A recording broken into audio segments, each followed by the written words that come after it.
Senator Dan Coats, Republican of Indiana, joins me now. Senator, you think this is all a distraction, that the Democrats they just want to change the subject? What do you mean? Well, if I were a Democrat knowing 2 weeks of going back home in front of the people, I'm not sure they're going to think that the constituents are going to be asking about judge nominations. They're going to be asking an awful lot about Obamacare. But I don't think this changes that. People are still going to be asking about it. I don't think it does either, but I think they are desperate for something.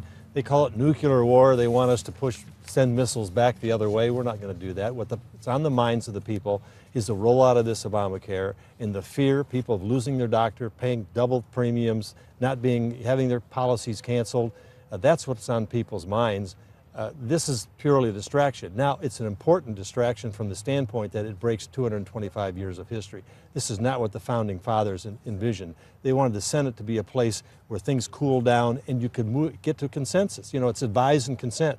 The Democrats have just said, we don't want your advice and we don't want consent. There's no compromise here, and it's outrageous, but we're not going to fall for the trap of getting in a war with them on this right now when the American people are focused on Obamacare.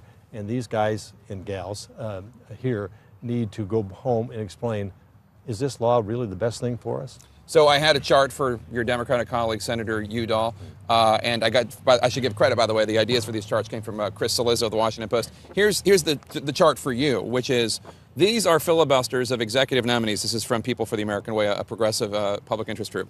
And look at this.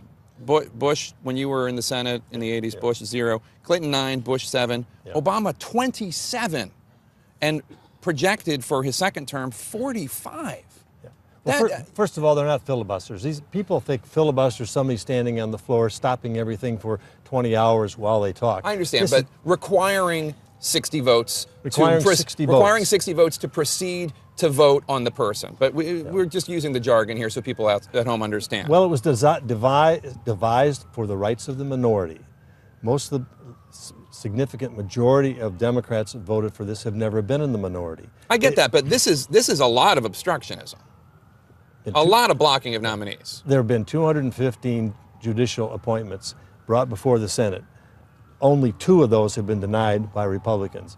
This is all about nothing. I don't know why they're doing this except to shove it down our throat, just like they did Obamacare in 2009, 2010. Stick it down your throat. We got the power. You have nothing to say about it. Take it, live with it. You were ambassador to Germany in 2005, so I didn't have one of these nifty little clips of you saying the exact opposite. But will you commit right now that if the Republicans take back the Senate, you will return things to the way they were a day ago?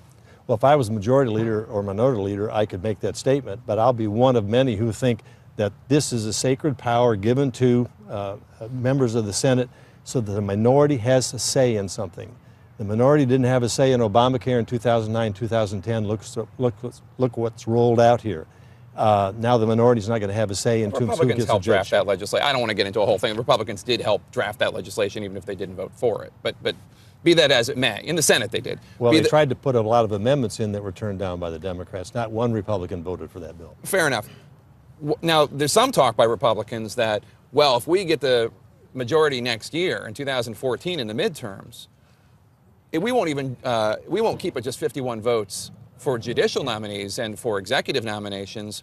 Maybe we'll do it for legislation too. That would be a step backward as well, right? That would be bad. Well, it would, and I don't think that decision can be made now. First of all, we don't have the majority in order to make that. We'll see what the 2014 elections bring. But secondly, I think looking at the tradition of the Senate and the role of the Senate, we need to do the responsible thing. Before I let you go, I want to get your thoughts on a couple foreign policy questions going on. Let's just do Iran because I only have a minute. Your thoughts on this potential deal with Iran, lessening some of the sanctions in exchange for concessions from Iran on their nuclear program? Look, the administration has it backwards. Iran has been in pursuit of nuclear weapons for nearly a decade. They ought to be the ones to cease first, and then we give them some relief on that. Rather than, we give you the money first, we drop the sanctions or lessen the sanctions first, and then we'll trust you to go forward. You know, we've been through that before with North Korea. North Korea, right. In 1994, I was here then. That was supposed to be verified. The North Koreans cheated. I don't trust the Iranians to honor that result, but for sure, they need to take the first step, not us. They're the ones that are pursuing the weapons. They're the ones who are going against all the UN resolutions in the world. So you oppose it? You oppose this? Absolutely oppose it. All right. I think it's just very bad negotiating on our part. Another desperate way to get out of a difficult dilemma and avoid making a hard choice. Senator Dan Coats of Indiana, thank you so much. We appreciate it. Good luck.